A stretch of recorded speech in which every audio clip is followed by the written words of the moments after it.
Welcome back to Analog Electronic Circuits. This is lecture 32 and today we are going to continue from where we left off in the last class. We are going to talk about compensation. So, the topic is called compensation. However, it is just what we were doing. I did not really tell you that the topic is called compensation in the last class. In the last class, we were still working on a diversion.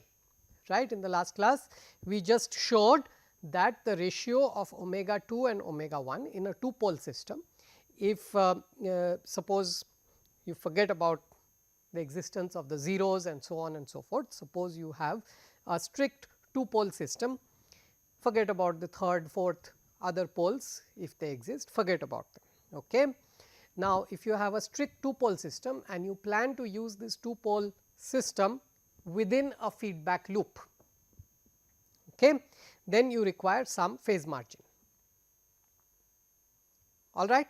And depending on the phase margin that you require, you need a certain ratio between the two poles. So, if the two poles are at omega 2 and omega 1, then we showed that omega 2 by omega 1 has to be some large number, right, and you can arrive at that large number by solving a certain quadratic, right, lambda squared plus lambda times something which was a function of the phase margin as well as the gain, the open loop gain, okay, A naught as well as the phase margin plus 1, right. You can solve this quadratic and you will arrive at the ratio of the two poles. Now, this particular ratio of the two poles has to be large, right, and this pre-knowledge helps us to easily solve the quadratic. Instead of solving the quadratic, we can just say that middle term, 1 by of that middle term is nothing but the ratio of the two frequencies. All right, this is what we had done in the last class, right. Now, a continuation of the same. So, this particular topic is now going to be called compensation. When you manage to engineer the two poles to be a certain ratio that you want, that engineering, that exercise is called compensation. Okay. So, let us see. Suppose you know, the boss has said that give me a design with a phase margin of phi when the open loop gain is A naught, right. Automatically you plug in your numbers into yesterday's equation, in the last class's equation, and you find that the ratio of the two poles has to be a certain number. You arrive at this number and keep it in the stack, right, maybe 1500 something.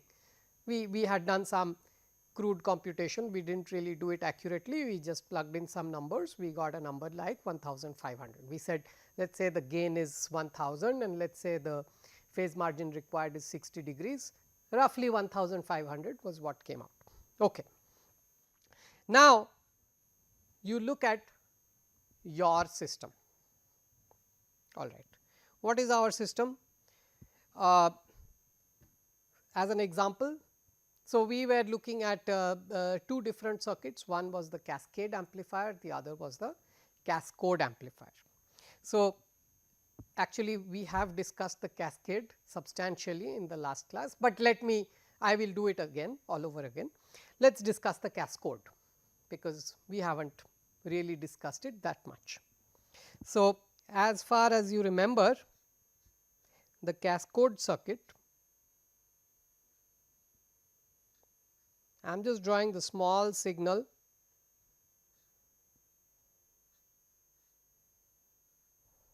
equivalent.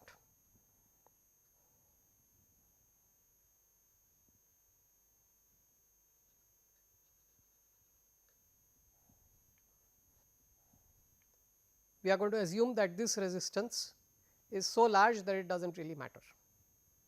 Okay. So, let us say it is not really in the picture. Invariably what you are going to do is instead of that resistance, it is going to be another cascode with PMOSes, right. So, it is just going to double up, all right. So, this is our cascode, and over here when we did our analysis we had placed some capacitors. So, first of all this is GM1, this is GM2, and then we had placed some capacitors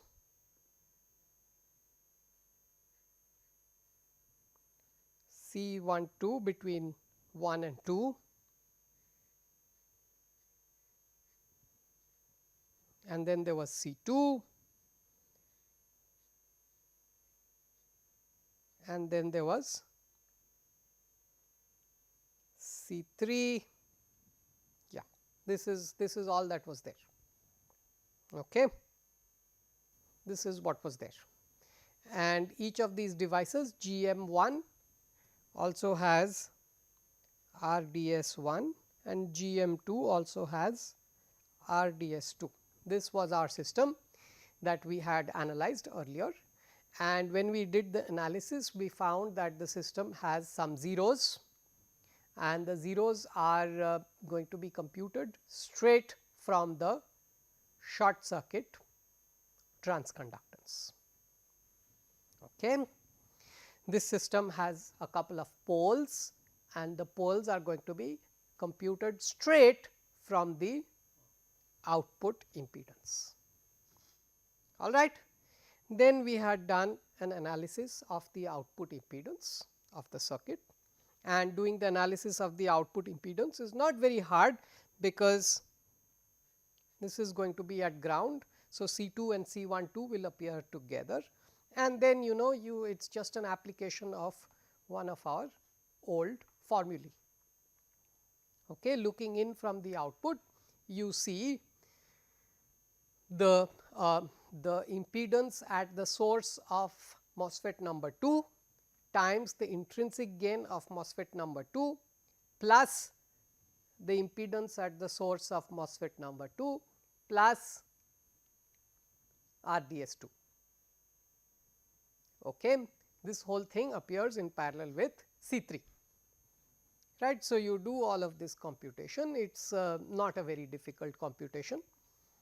Okay. And then we arrived at an expression, and I am not going to do the computation again because we have already done it. I am just going to write the denominator polynomial that we arrived at, and the denominator polynomial that we arrived at purely based on the output impedance calculation looked like this. So, it was 1 plus S times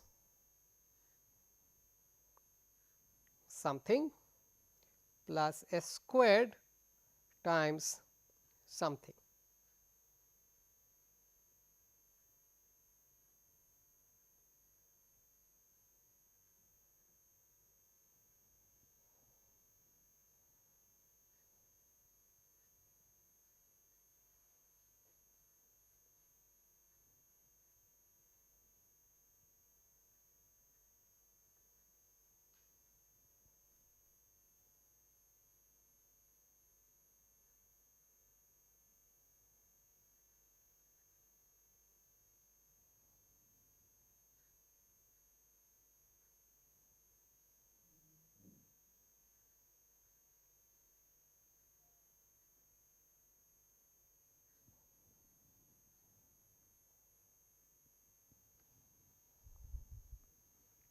All right. So, this is what it was.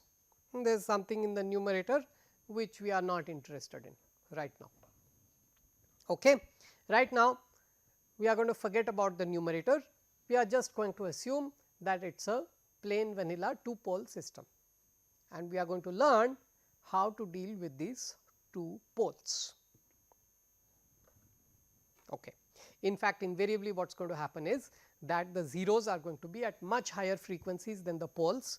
If the system had to go unstable, it would go unstable even before the frequency hits the 0 frequencies. Okay. So, let us not worry about the zeros for now. We will also learn how to tackle the zeros a little later. Okay. Sometimes the zeros are going to be the right half plane zeros are going to pose as problems, right. So, we are going to learn how to tackle them separately, right. That is a separate exercise. For now, forget about the zeros. Now, in this situation, we have to make sure that the ratio of the two poles is the set number that we had arrived at before based on the Boss's specifications. Okay. Now, if that is the case, if the ratio of the two poles is indeed so large, then how will you be able to factorize this denominator polynomial? Right. This denominator polynomial is nothing but 1 plus s by omega 1 times 1 plus s by omega 2, or in other words it is nothing but 1 plus s times 1 by omega 1 plus 1 by omega 2 plus s squared by omega 1 omega 2. Okay, this is what it was. This is the denominator polynomial. Now, if this is the denominator polynomial and I am telling you in advance that omega 2 and omega 1, omega 2 is much larger than omega 1, okay, larger than omega 1 by a factor that we have computed of the order of 1000. All right. In such a scenario, what can you tell about this polynomial, or what can you tell about omega 1 and omega 2? You can see that omega 1 is going to be 1 by omega 1 is just going to be this coefficient, because 1 by omega 2 is much smaller than 1 by omega 1, right. So, we know in advance the value of the ratio, right. You can see for yourself that this value of the ratio is some large quantity. If it is not large, then you are probably doing something wrong, right, or you are probably dealing with a phase margin that is not sufficient, correct. So, immediately you can tell that 1 by omega 2 is not really a concern, in which case 1 by omega 1 is nothing but what you have got in coefficient number 2. Done, right. So, we do not really know how to factorize this analytically, but we know how to factorize this, how to arrive at the two poles by inspection looking at the quadratic equation, right. So, my 1 by omega 1 is nothing but what I have got, and if I know 1 by omega 1, then 1 by omega 2 is a no brainer, because the product of omega 1 and omega 2 is 1 by of the third coefficient. Okay. So, omega 2 is also a no brainer, and then you have to set omega 2 by omega 1 equal to whatever that gigantic number you had. So, let us just work it out over here. Let us do the algebra. Omega 1 over here is, so 1 by omega 1 is so much, okay. Omega 1 omega 2 is 1 by of this, which means omega 2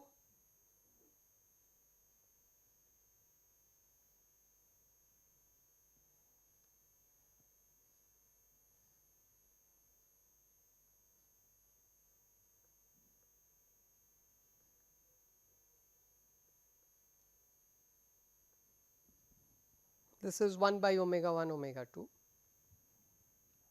sorry, this is omega 2 times omega 1, omega 2 times omega 1 times 1 by omega 1.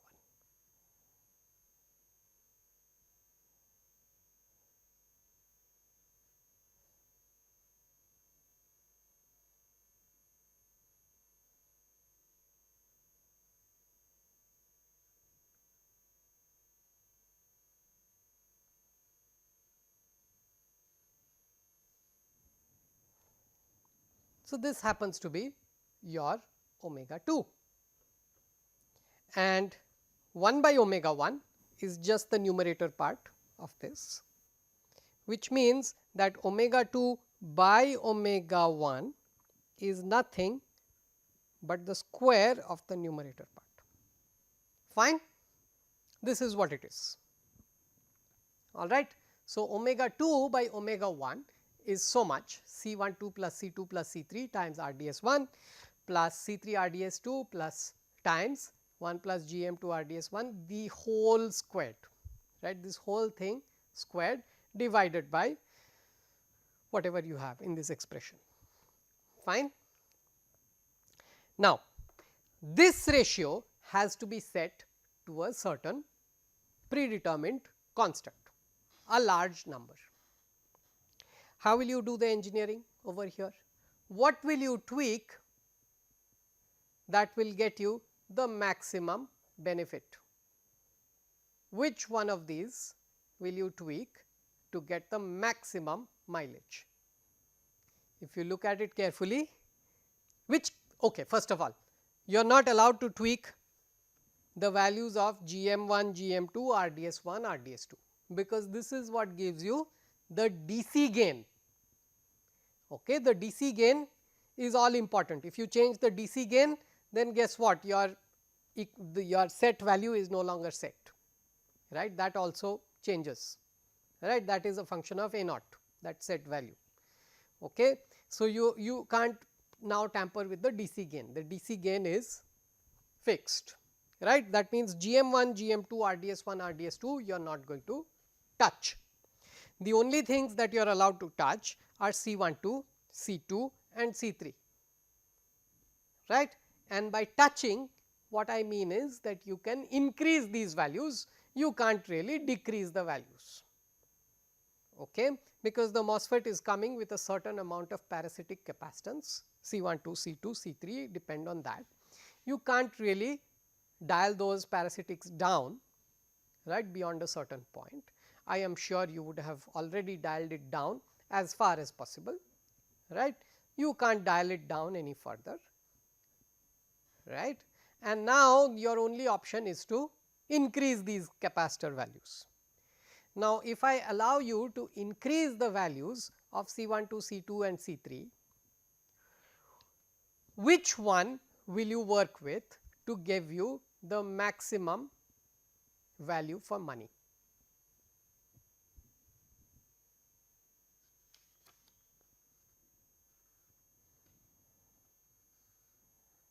Look at your expression carefully, right.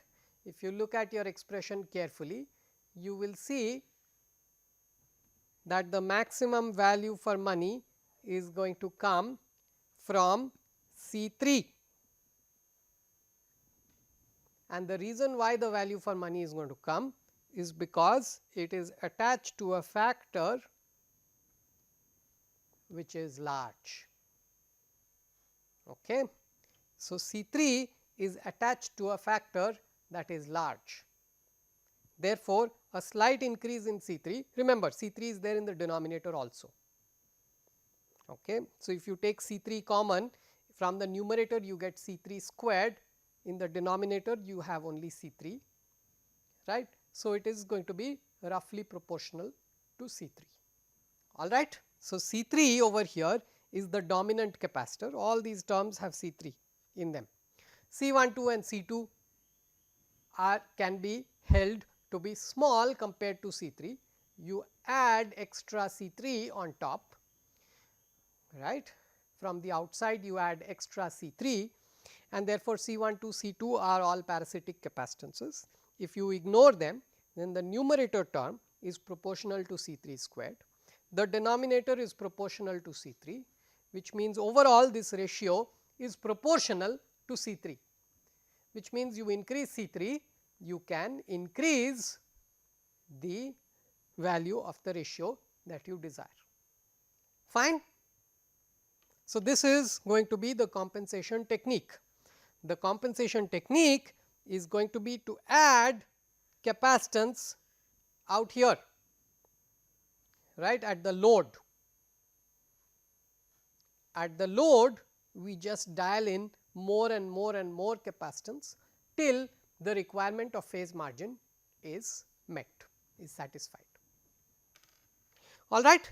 So, this cascade amplifier requires extra load capacitance, and this is the way you are going to compensate it. This kind of compensation is called dominant pole compensation.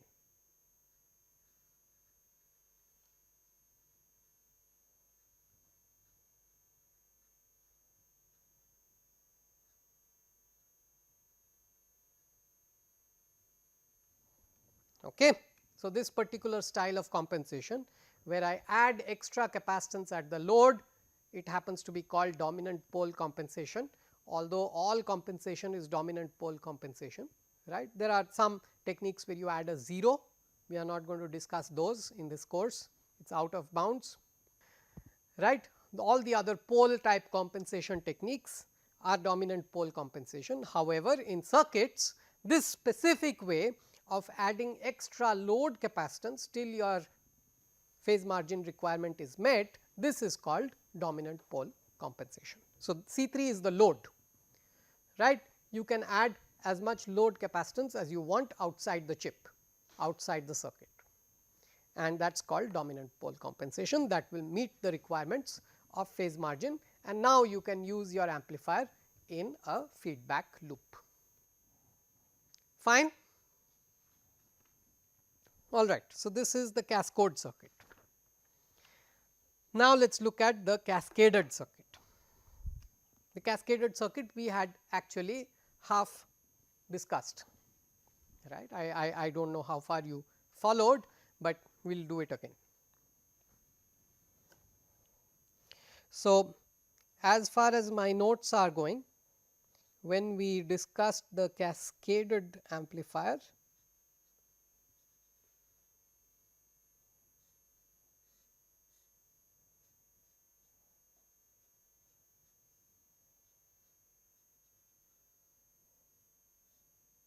this is what we did, and my labels seem to be as follows. I called this as C12,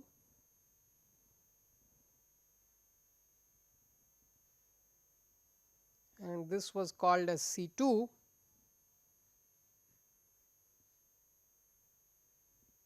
this was called C23,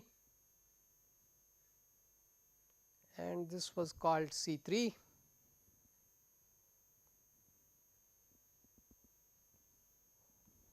R1, R2, and my devices had GM1, RDS1, GM2, RDS2. This was the circuit that we had analyzed. All right. And in this particular circuit,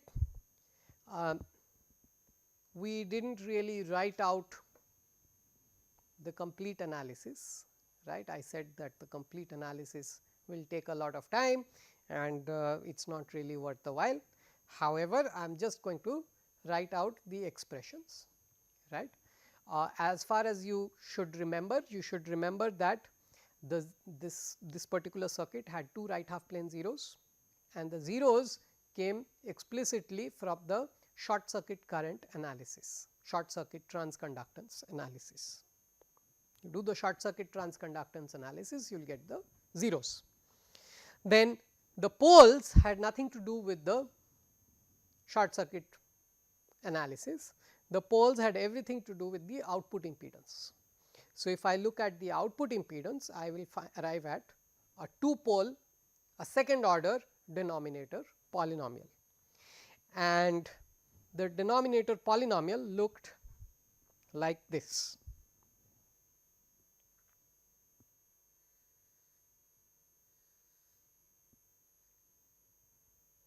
Okay.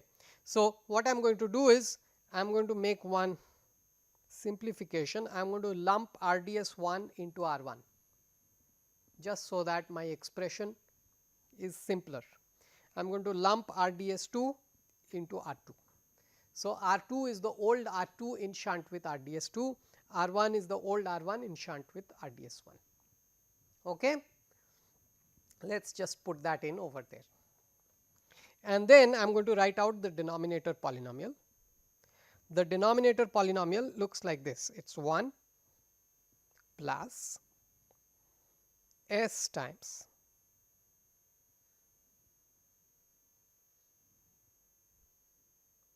plus s squared times. Okay. And let us start with the s.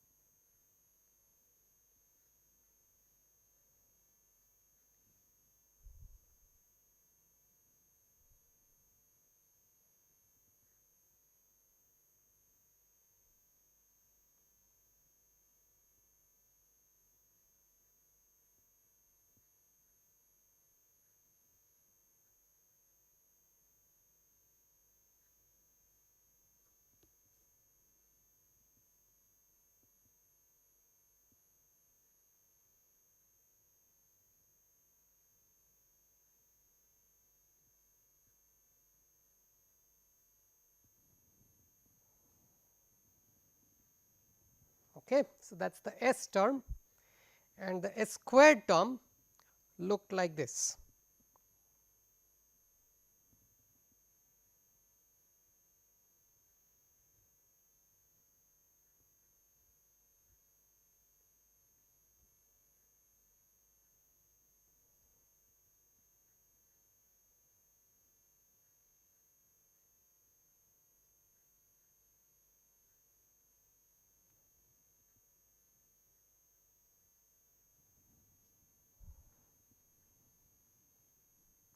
All right. So, this was my gigantic expression, and in this R1 is the old R1 in shunt with RDS1, R2 is the old R2 in shunt with RDS2. So, this is implicit. All right. Now, once again your boss asked for a certain phase margin and a certain gain, open loop gain and a certain phase margin. Okay. The open loop gain is nothing but GM1 times R1 times GM2 times R2, and it is set.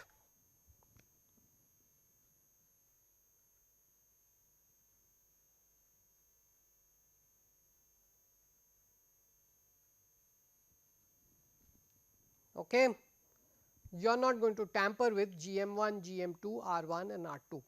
These are fixed quantities, right, they based on your DC design. Now, based on this value of A naught, you arrive at, and based on the phase margin that you need, you arrive at a certain ratio of omega 1 and omega 2. Omega 2 by omega 1 has to be some large number, which is a function of A naught and phi, the phase margin. Okay. Now, after arriving at this large number, you are going to say that therefore, my denominator polynomial that I have, this is the exact expression, by the way. This does not include any of the Miller's approximation and so on and so forth. This is the exact expression. You just take the output impedance, find out, work out the output impedance of this circuit. Okay, precise expression. There is nothing in this, no hand waving. All right. And in this expression, therefore, right, one possibility would be to factorize this somehow using your quadratic solutions, right, minus b plus minus square root of b squared minus 4ac by 2a. You can do all of that, but doing all of that is not going to be worth your time. Okay. Much easier understanding would be that omega 2 by omega 1 is already a large number, which basically means that if my denominator polynomial looked like this.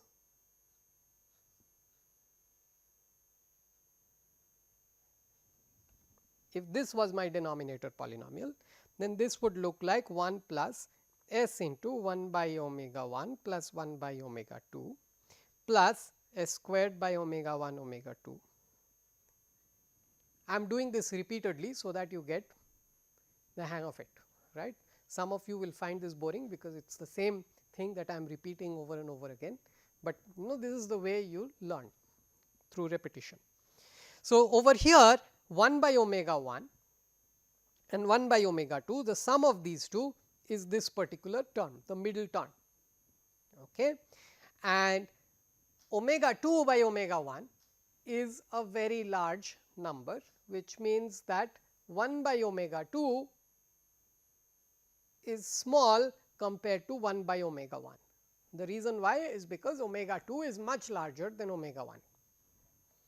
Omega 2 much larger than omega 1 means that the second term 1 by omega 2 term is very small.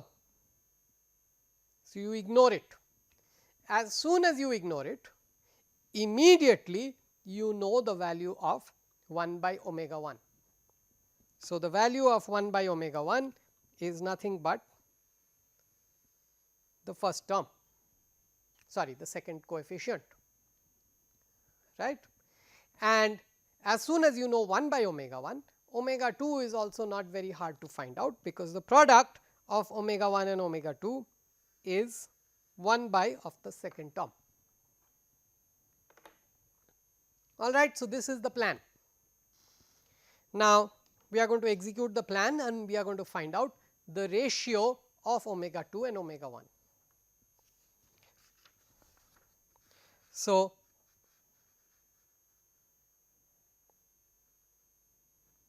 omega 2 by omega 1, sorry, omega 1 omega 2 is 1 by of this, right. So, omega 2 is 1 by of this times omega 1 by omega 1.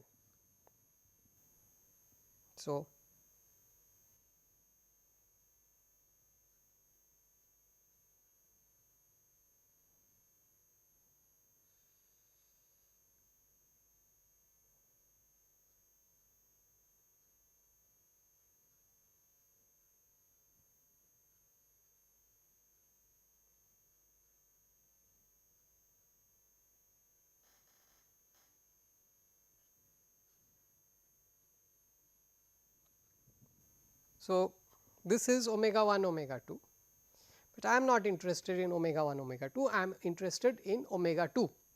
Omega 2 is omega 1 omega 2 times 1 by omega 1, and 1 by omega 1 is nothing but this second coefficient.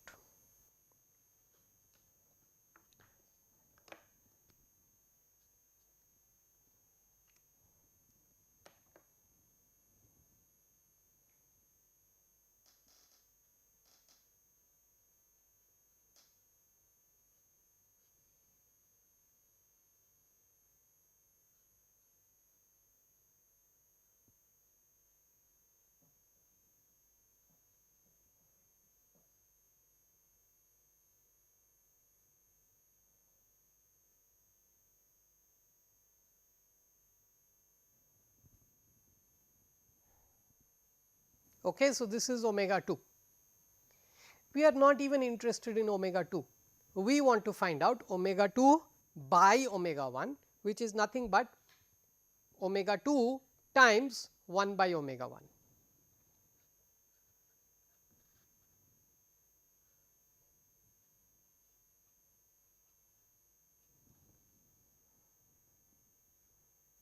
Fine. So, an expression similar to what we had found for the cascode.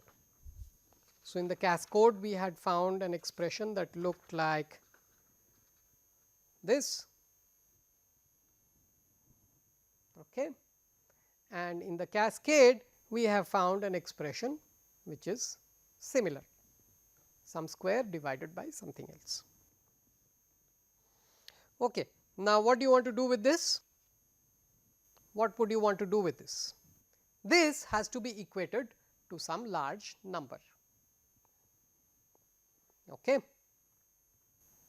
Just by the way, we had also done the Miller's approximation, right.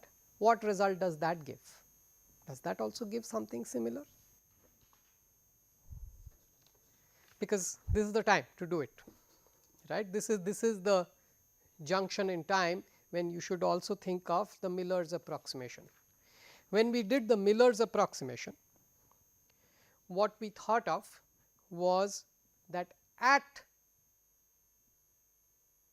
the first pole, at the lower pole frequency, C23 can be broken up as C23 times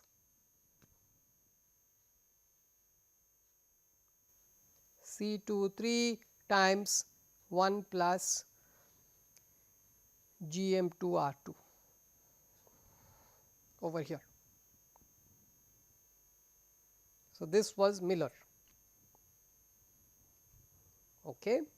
And therefore, as far as my first pole is concerned, as far as omega 1 is concerned, omega 1 is less than omega 2, as far as omega 1 is concerned, 1 by omega 1 would be equal to R 1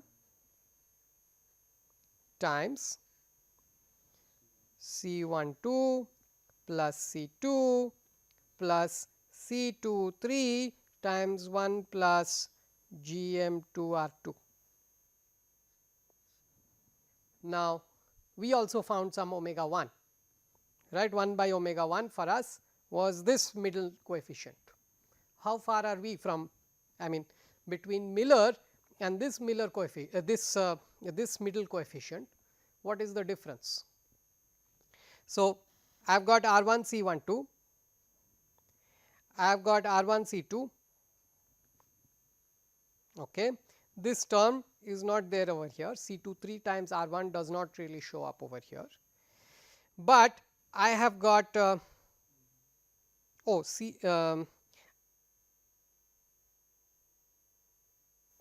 2 3 times R 1 is also C 2 3 times R 1 times G M 2 times R 2 is over here. So, this particular one,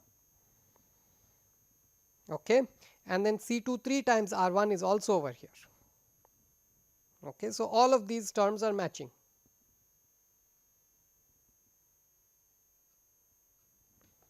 This stuff is just the little bit that is missing.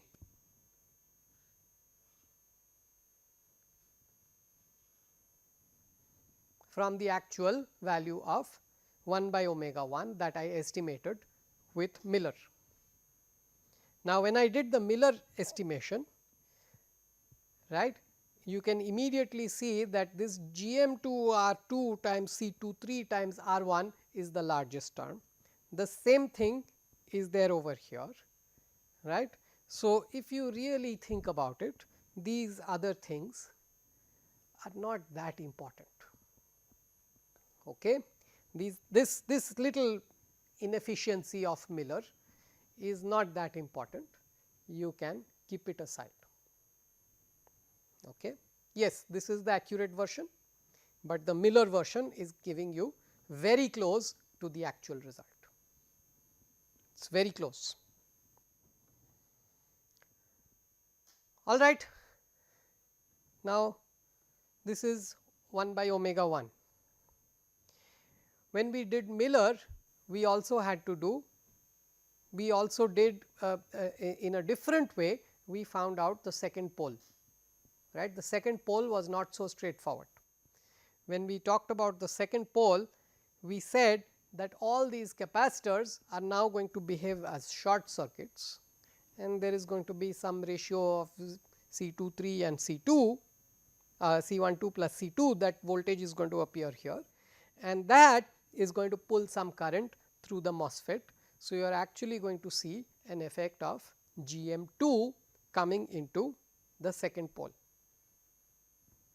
All right. So, this is what we had suggested. So, Okay. So, this value of 1 by omega 1 is actually very close, right. This is the only discrepancy.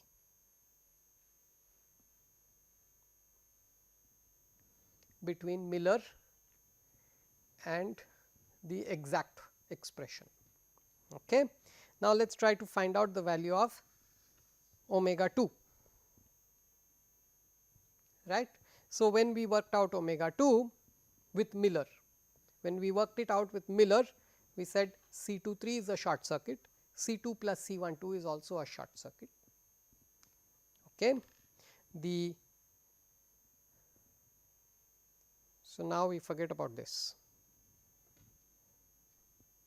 Okay. This was only for the forward direction. Okay. When these are all short circuits, R1 is not very interesting anymore. R1, RDS1, all of these go away. Okay. GM1 is anyway dead, it is not relevant. So, if I apply a voltage V over here, then the voltage over here is going to be V times C23 divided by C23 plus C2 plus C12.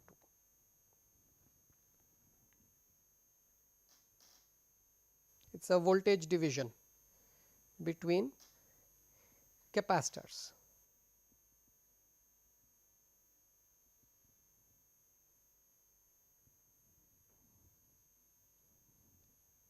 Okay.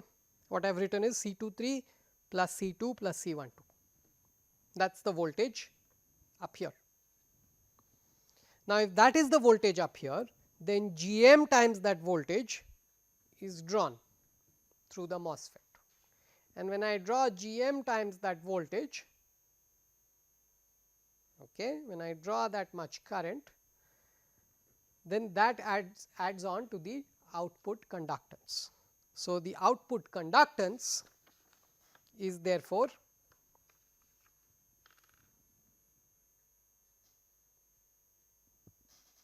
so this is only for the second pole calculation, not anything else. So, only for the second pole calculation, the output conductance is GM2 times, yeah,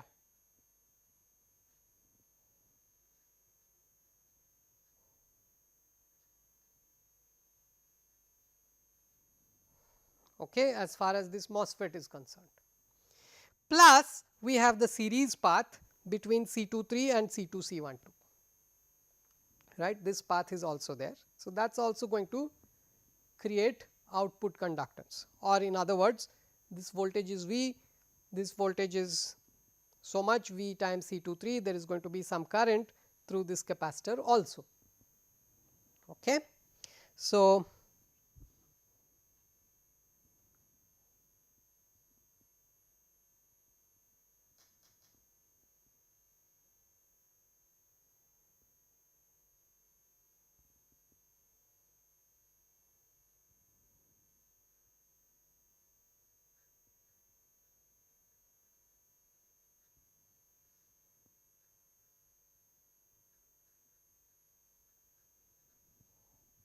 okay, series combination of C23 and C2 plus C12.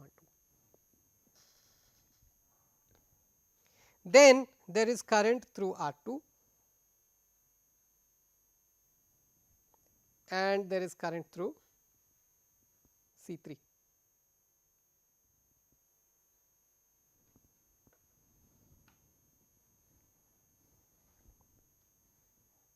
Or in other words, I have got a capacitor of value C3 plus C23 into C2 plus C12 by C23 plus C12 plus C2.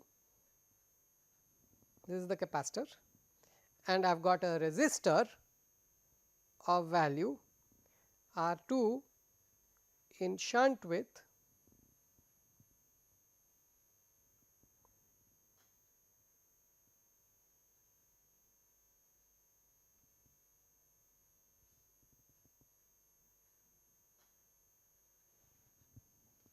Okay.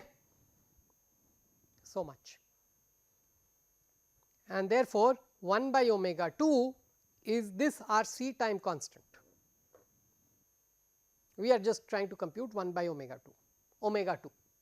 The pole frequency, as far as the pole is concerned, you are looking at one resistance, which is the parallel combination of R 2 and this, and one capacitance, which is a shunt combination of C 3 and this. Okay. So, the pole frequency is just 1 by R C. 1 by the pole frequency is just R C. Fine. So, in other words, 1 by omega 2 that we got using this technique would be the product of these two. Okay. Now, to do the product of these two, I think it would be better to combine these two parallel quantities R 2 and so much. Okay.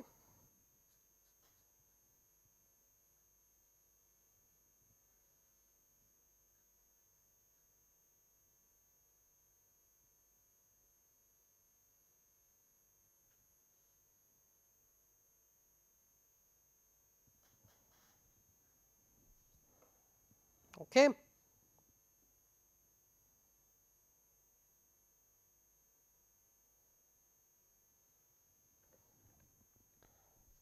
Then you have to multiply the C with the R. So, this is a big multiplication.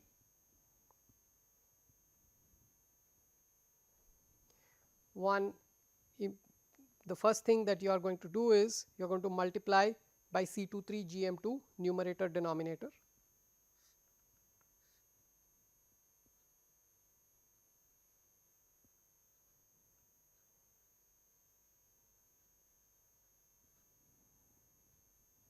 Okay. The next thing you are going to do is you are going to cancel out this factor.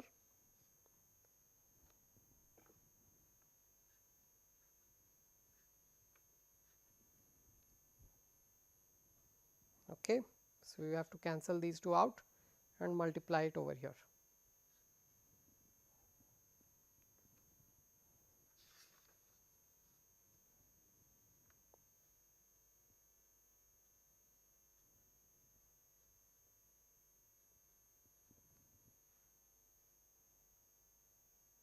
Fine. That will leave you with a gigantic result. The result is going to be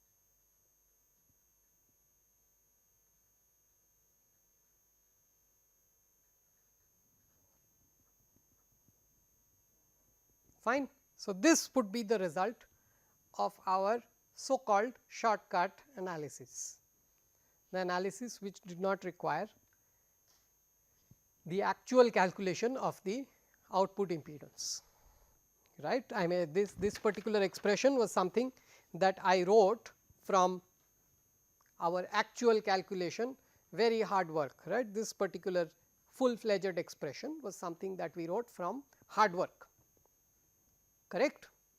But this expression is something that you can arrive at much faster, right. If you know the values of these individual capacitors, then this particular expression is going to come out much faster, do not worry about it. Okay. And in such a scenario, what is the difference between our original accurate expression and the expression that we have got now?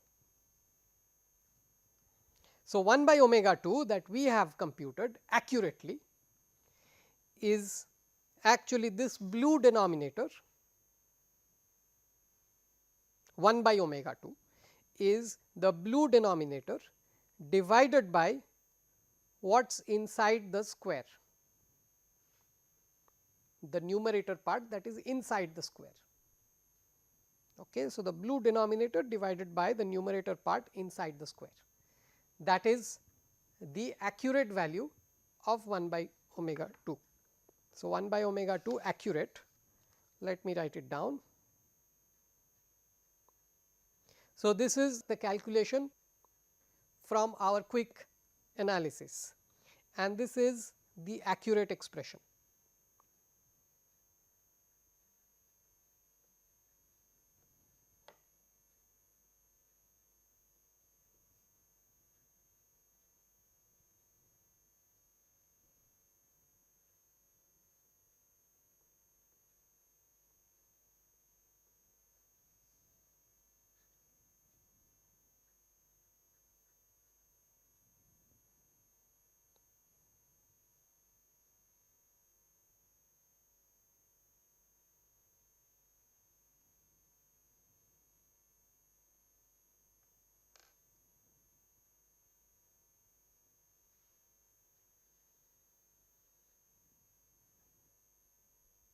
I think we have made a mistake.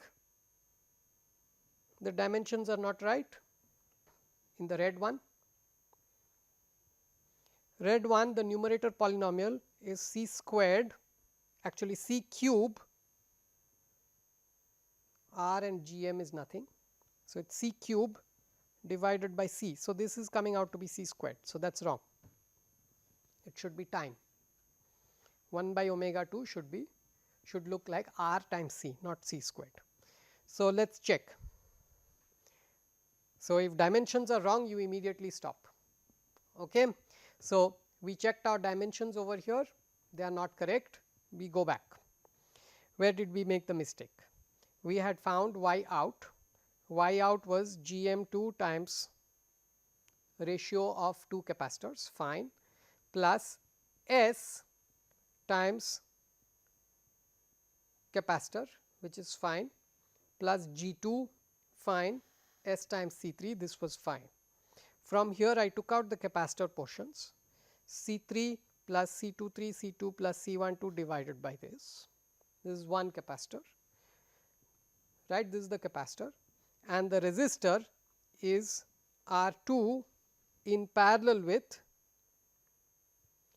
GM2 C23 by C23 C12 plus C2.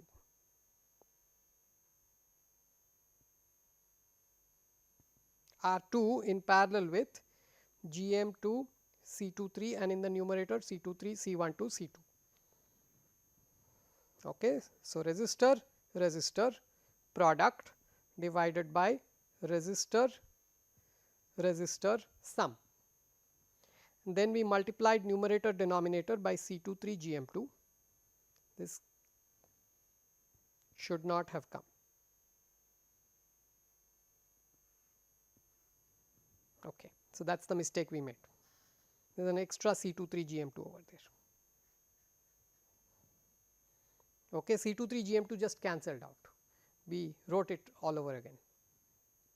So, C23 GM2, yeah, this is now correct.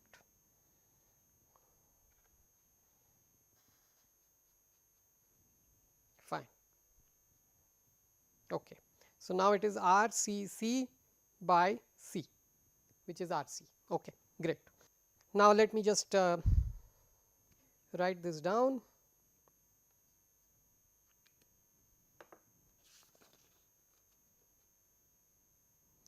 So, from the accurate expression I was writing out 1 by omega 2 and over here we are going to have